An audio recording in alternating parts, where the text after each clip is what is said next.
All right, welcome back, you guys, for another episode of Something for the Culture. I am Jazzy J. Tonight we have none other than a legendary speech from Arrested Development. Welcome to the culture. Thank you so much, Jazzy J. It's good to be here. Good, good, good, good, good. So, can you please introduce yourself for the people who don't know you or not recognize or don't recognize your music? Yeah. I'm Speech from the crew Arrested Development. Um, Arrested Development's been out since the early 90s. Some of our hits is like People Every Day or Mr. Wendell, Tennessee. Um, Conscious Hip Hop, won Grammys, MTV Awards, traveled around the world. We've done a lot of good stuff, you know what I mean? Amazing stuff. Amazing. All right, so I want to get into start off with y'all new album. Cool. Can you tell us something like how did the concept for the album come up? Like, what is it like getting back together all these years and doing this album? Yeah, so this new album is called Don't Fight Your Demons. Hmm. And that's the Arrested Development new album. And basically, it was amazing because it was developed during the COVID-19 vibe. So Hmm. we weren't able to get together in person. So we were doing a lot of passing files over the internet, collaborating over the internet. And it's crazy. This is by far our favorite album since our debut album in the 90s. So loving it. Fans are loving it. It's getting great reviews. A lot of best album reviews. So I'm excited about it. And yeah, so that's how this record sort of came about. Don't fight your demons. Okay, so I want to talk about one of the tracks on there, "Young Americans." Yeah, Um, First of all, dope track. Really, really, really, really love it. yeah, I produced Um, that. how did you come up with the concept for that track? Yeah, well, musically, because I produced that one. Musically, I love a lot of styles of music. So I was listening to some Middle Eastern music, and man, I found this one track that was a crazy, and I wanted to really rock with that and been inspired by that. So I Hmm. started rocking with that, flipping it and chopping it and stuff like that.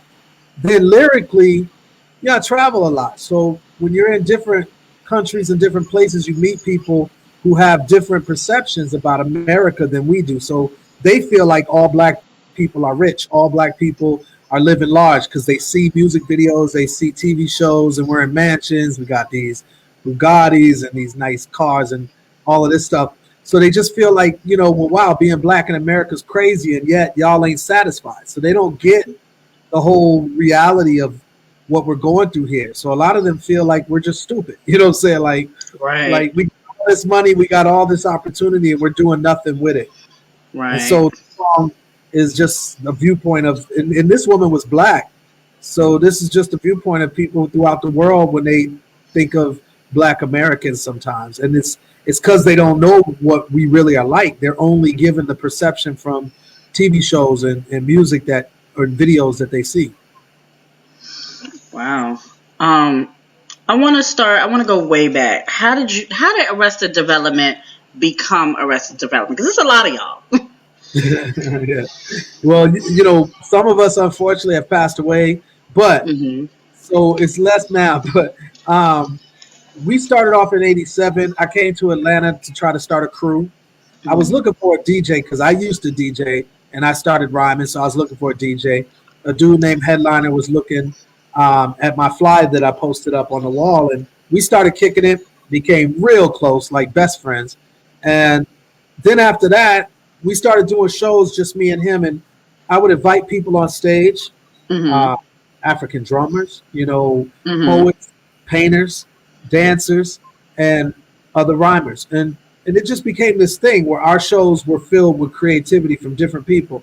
And that sort of is what made Arrested Development sort of click because like over time, some of those people that would get on stage with us would end up Hmm. rocking with us. They go from city to city or, club to club and do stuff with us. So it just Hmm. sort of formed that way, organically.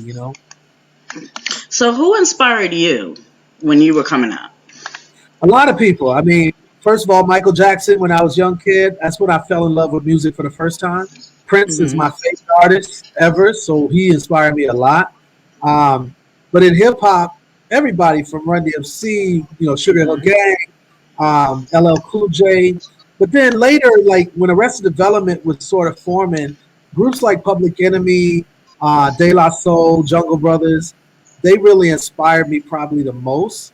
Mhm. Um, but of course, inspiration is tough because you get it from everywhere. You know what I'm saying? So Right. it was a lot more than just those, but those were some of the mainstays. Yeah. So, what is it like? What's the creative process like for Arrested Development? Like, how do y'all come up with some? First of all, let's start. Let's go back to Mr. Window. How did y'all? What was the creative process for Mr. Window? Because that's one of my favorite songs. Thank you. Thank you. Yeah. So I'll go back to Mr. Window first. So for Mr. Window, my thing is that I jot down ideas on tape recorders. You know what I mean? So like I had this melodic idea probably 5 years before Mr. Window ever came out, and Mm-hmm. I just jotted it on a tape recorder and kept it. And then later on, I started messing with this beat. I was inspired by De La Soul's I know I think they call it I know. Uh And huh. and I was like, yo, that's fresh. And I love the Steely Dan joints that they was messing with. And so I just started messing with that as inspiration. And Mm-hmm. then because I made the track, I produced that track as well. So then when I was starting to mess with the lyrics, it was sort of easy because me and Headliner had been hanging around homeless people a lot. Like one of the studios that we would mess with, it was near a homeless sort of area where a lot of dudes was homeless that was hanging out there. So we would Mm-hmm. talk, we would build with them, just have conversations, and we became cool with a lot of these dudes. Mm-hmm. And so Mr. Wendell is not one particular dude. I just wrote that as a concept to sort of describe some of the people that we were in touch with and that we were vibing with, and that's how Mm-hmm. that came about. Okay. Wow. So, what was the creative process for this current album like? This one was interesting because actually I worked on a solo album which just came out called Expansion.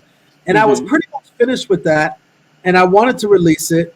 But meanwhile, COVID hit. And so I decided not to release it yet. And I just wanted to sort of do something while I was locked up in the house. And, Mm-hmm. and so I met this dude named Configure who produced a record by an artist named Jaheed that I liked. And Mm-hmm. we started vibing. I was like, yo, send me some of the stuff you're working on and I'll send you, I'll write to it possibly. And we just started vibing on a very casual tip. And it started to really click. And before we knew it, we started building song after song. I was inviting other members onto the record. And Mm-hmm. it became a whole album. And that's just how it sort of developed over time. And he did a bunch of tracks. I did a bunch of tracks. Mark X was on there. Chris Acosta's on there. Um, and I think that's it. But yeah, it's like some really great stuff on that record. I'm really proud of that record. Okay. Yeah, I mean, so far from what I've heard, I'm blown away. To be honest with you, blown Thank you, away. Jackie. Thank you. So, I wanted to know, like, what do you describe the type of music that you guys make? How do you describe it? I call it life music because our sort of bend on things is to celebrate life Mm-hmm. and seeing life as sacred, especially us as a people. Our lives are not valued in this Mm-hmm. world. When we die, it's not valued. It's not something that is considered deep or big. Right now, probably this weekend in Chicago or in certain cities in this nation, there's been deaths that nobody's talking about unless you're in their family. That's Um, true. Even when many of us died by the hand of the police, a lot of times we don't talk about it unless it's caught on tape. It's just our lives just are not valued, and so our music was to combat that whole scenario, that whole way of thinking. And I know where the thinking comes from. We were conditioned not to value our lives from hundreds and hundreds of years of slavery and injustices that were just the most gross that's ever been seen throughout humanity. And so I think we've just got to direct that in a different way, and that's what the music's hoping to do. Hmm. Okay. To be honest with you, I don't think you guys came out at no other better time than this. We kind of needed this type of music in this type of era, especially coming off of the political mess that we had to deal with the past couple of years. So it's been refreshing to actually hear some of the tracks that you guys have worked on in this current album. I wanted to know, how do you feel like the internet has impacted you guys coming all back in your new album? Do you think it's going to be, what has it been positive? Has it been negative? Like, just. Oh man, this has been absolutely positive. By far the most positivity that we've received since our first debut. And our streaming numbers have gone through the roof compared to things that we've done in recent years. And the fans are just really speaking highly about this music, and I'm loving that. So, I mean, for me personally, I can't wait for us to tour it. I can't wait for us to get around the world and just be able to meet the fans again. Because with COVID, that whole thing has been cut short. And you know what? Speaking of COVID, how have you been dealing with it, and the rest of your bandmates been dealing with it?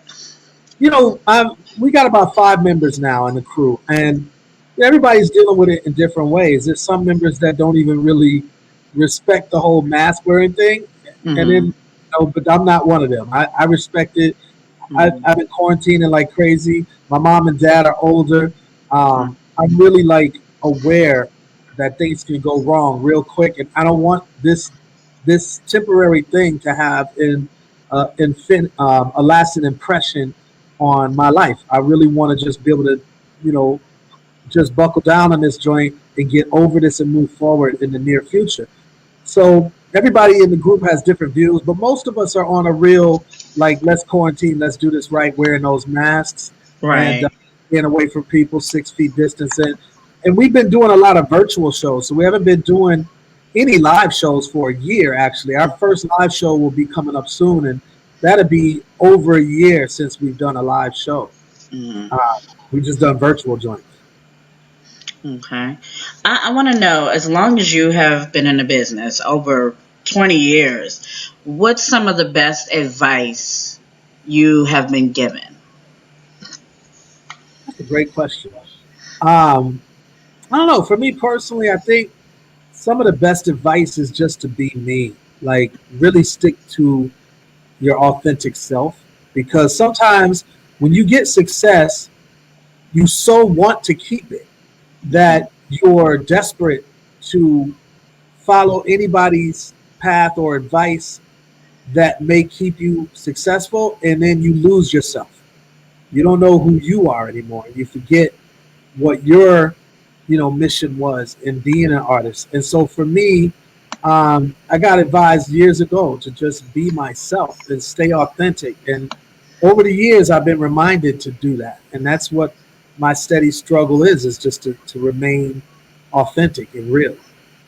Wow, it's amazing. That's actually amazing advice. Thank Let's flip it. What's the best advice you have given out? you. Well, I couldn't say, but I would say that what I tend to tell people is that same advice. I feel like all of us are born with such a unique story.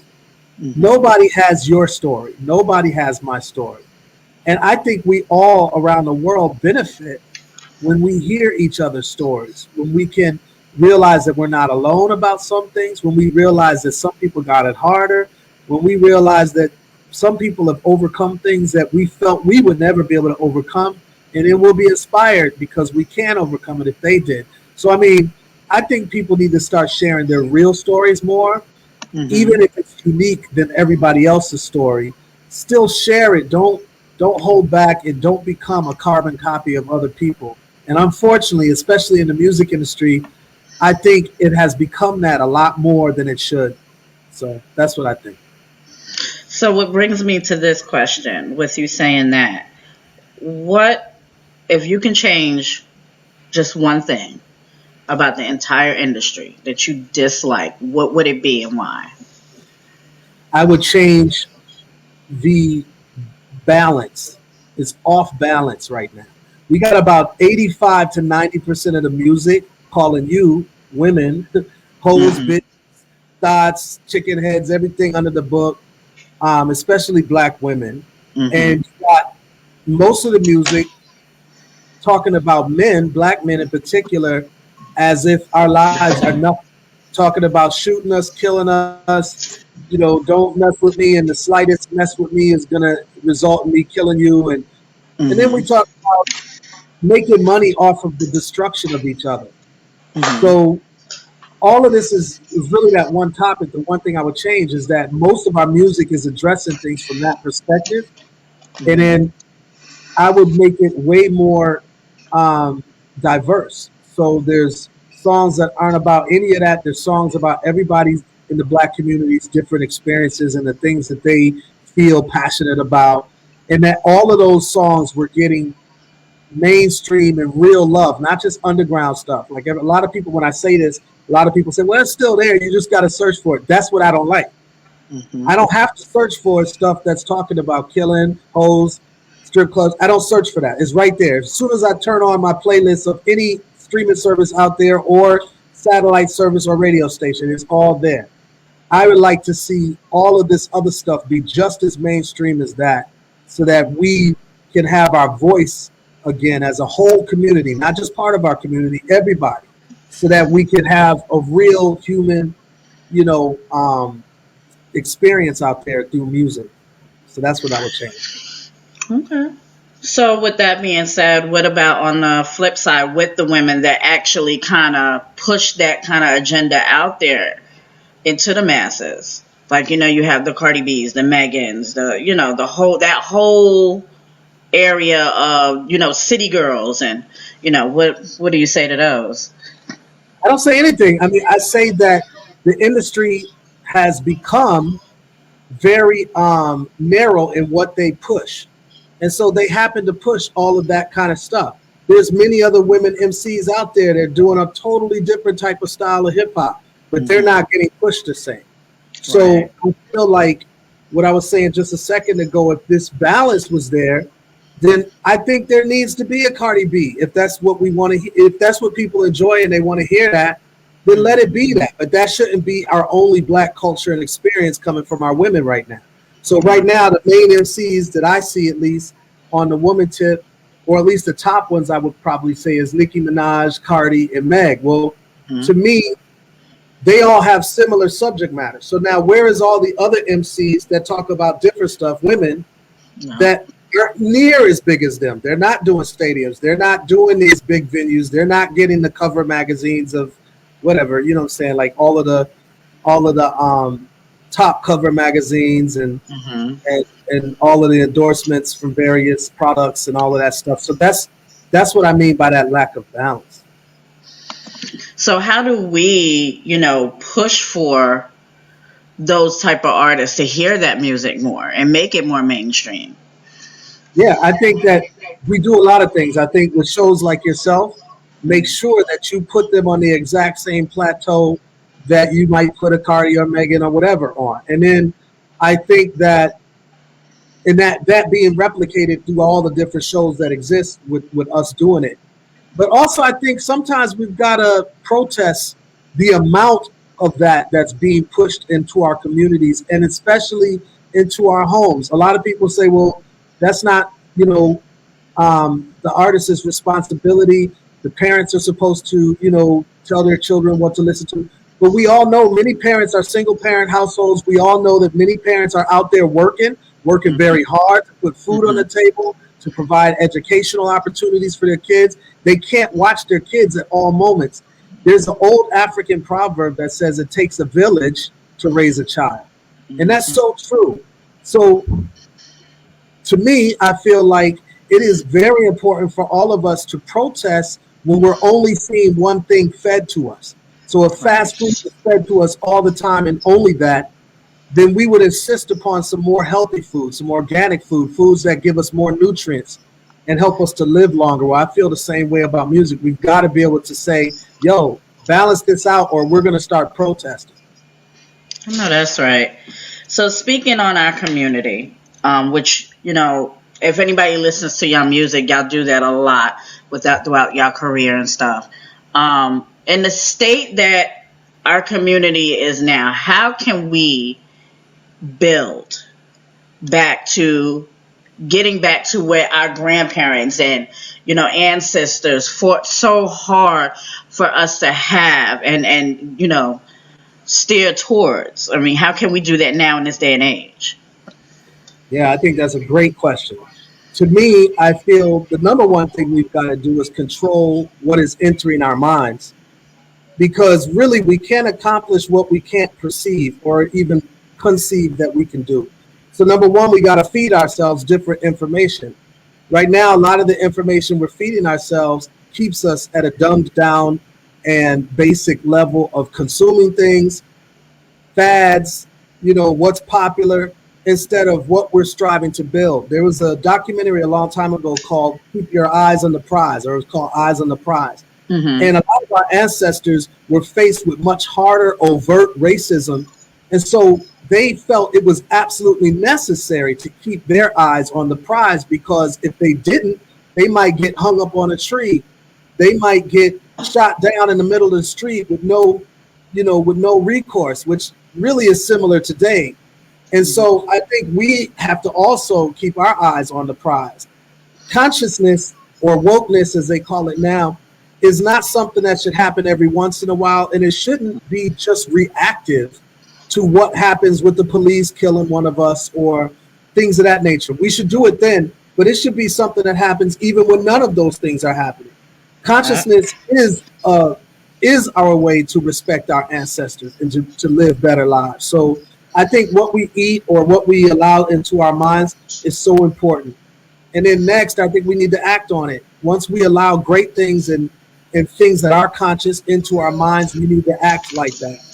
Act on it. Make moves that are based on intentionality instead of reactionary all the time. Yeah, I totally agree with you. So, what about for the naysayers in our own community now? Now, we're not talking about, the outsiders, but in our own community, the naysayers, oh, we ain't gonna never be one. We ain't gonna never do this. We're never gonna do that. This and that. What do you say to those people? I think that's ridiculous. So many other people have done it. Back in the days, there used to be a phrase called "you don't have a Chinaman's chance."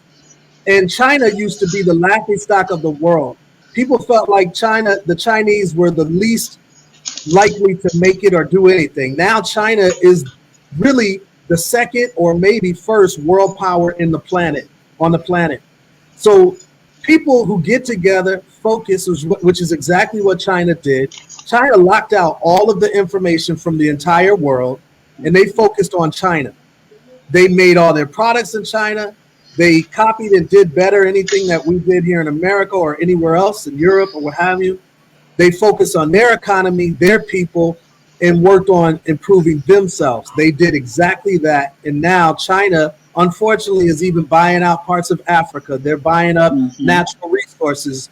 They are taking over places that usually only Europeans and Americans used to do. And now they're doing a lot of the same exploitative things. I'm not proud of the exploitation, but you're asking if we could ever get together. And the answer is hell yeah. We're a people just like they are. We can do anything that any other people could do, but we have to set our minds to it and just start to move forward. Now, I had a few people ask some other previous guests about, back in the 80s, 90s area where we had, more leader-like people in the industry, especially in hip hop culture, where we had like the Public Enemies, and we just don't have that anymore. A lot of people feel like. Well, what do you think about that? Well, the truth of the matter is we do still have all of those people, but there's been a number of things that have worked against us so that those people aren't getting airtime and recognition. So in 1996, there was an act called the Telecommunications Act. What it allowed is for huge corporations to buy up all of the competition. So they would buy up, if they already had a radio station, they buy up the other radio stations. Then they buy up the concert venues. They buy up the newspaper. They buy up the video channels. But what that does is one corporation now has all of these means of getting information out to the people, and they decide what people are going to hear. Well, that's what we're facing right now. We're facing an era where very few people, usually not black, are making the decisions for the entire nation, and especially black music. Because unfortunately, many white people in this nation, not all, but many white people, do not want to hear conscious black music. It doesn't make them feel good. So they do like music, and this is no diss to these artists I'm about to say, but they do like a Cardi B. They do like whoever, because it makes them feel good. It's fun to them. We're sort of a side item. We're not really the real world. We're just sort of like their little playthings. It's like if we're getting shot up in the ghettos or getting shot up in the streets and it's in the music, it's fun to them. It's like a movie. It's like Arnold Schwarzenegger. It's like, oh, that's fun. That's cool. But it's not real for them. So it's real for us. And so we've got to understand that corporations are the enemies in this case.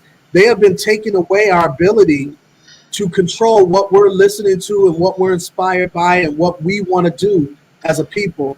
And we've got to be able to know that they're doing that and then fight against that consciously. So Public Enemy had a new record last year. Yes, they did. When the Grid Goes Down was Public Enemy's record. We dropped Don't Fight Your Demons the exact same day. Another great artist named Paris out of Oakland dropped his album, Real Conscious Artist. Nappy Roots dropped their album the same day. My point is, most of the nation doesn't even know we dropped albums. But if Drake was to drop a record, or Cardi or Megan or whoever, I'm just using these people out the hat. I'm not trying to like call them out. We would all know that them jokers dropped a record on that day. That's but true. You don't know. You know, but most people don't know Public Enemy dropped brand new music. Arrested Development just dropped brand new music. And that's what I mean by the control. There's corporate control of what we all are going to know about, and therefore what we're all going to listen to. That's very true. Very true. So from this point on, like, how do we, for people that don't know how to listen to some of their artist music that you mentioned, that they have no idea about it, like, how do they get to, find the same information out that, people like myself already know? Right, yeah. I think more shows like you. So, like, for me, I've been changing the way I do promotion. Like, I used to just do really, really big magazines, like, Rolling Stone or Spin Magazine or whatever the biggest magazine that has the biggest readership. That's what I would used to do. Now I've changed that because I've realized that a lot of these magazines are part of this propaganda piece where they're not going to interview a lot of people unless they sort of fit a certain energy. And so I'm doing what I call death by a million paper cuts, which is doing interviews with numerous Black journalists, or whatever you would like to say, podcast journalists, that are doing these things so that we can start to know this information that's out there. So that's what I'm doing. And I'm hoping Black people will go out there, listen to the music, stream it, retweet it, talk about it on Instagram, whatever, because it helps. All of those things really help people to understand, wow, this is some great music out here. Well, first off, I salute you for, going that route with your promotion, because not a lot of artists of your stature think like that. I do see that. I see that. Unfortunately, I do see that. So I want to talk about any upcoming projects that you are working on that we don't know about, and where can we catch it? Yeah, I just did. I released a documentary that's online right now. It's on Amazon. It's on YouTube. It's on Apple Movies. It's called 16 Bars, where I go into a jail and I work with the inmates, which I call residents, on music. Mm-hmm. And it's one of the most powerful things I've ever done. People should check that out immediately. It's called 16 Bars. And I'm really proud of that. I'm proud of that work. And then, of course, these two albums, Don't Fight Your Demons by Arrested Development, and my new album, Expansion, which is a solo record. So those are some of the things that I got going on that I'm really, really excited about people checking out. They can see it at brotherspeech.com, which is my website, and people can go there and peep out all of it. Now, with when the whole quarantine thing started, Timbaland and Swiss came up with the whole verses thing. Could we possibly see Arrested Development go against another well-known legendary group? That's a great question. Like, somebody else asked me that, and to be honest, I sort of feel like it would be hard to pair us up with somebody because I don't know. We've always been this sort of weird crew that's just been like, I don't know, just sort of in its own little pocket over there. So I don't think of a crew that makes sense. Some people have said Fuji, but they're not together. And I don't know. So it just I'd be open to it though, and I like the versus joints. It's fun. I like listening to the music. I agree.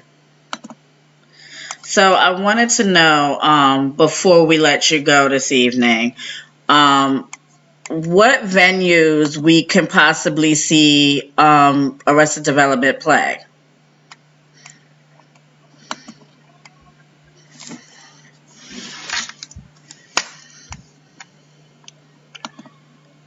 Up, up, you back. Did you hear me?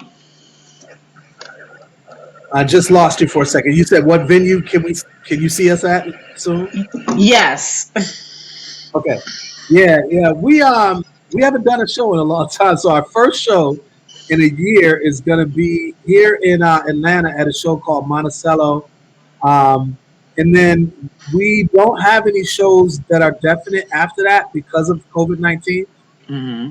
Prior to COVID, we had tours scheduled in Dubai, Europe, throughout the States, Canada. All of that got wiped out. So I think most artists aren't touring right now. And so when everything clears up, where are you based out of, Jazzy? North Carolina. Oh, where? Which part? Greenville. Greenville. Nice. I like Greenville.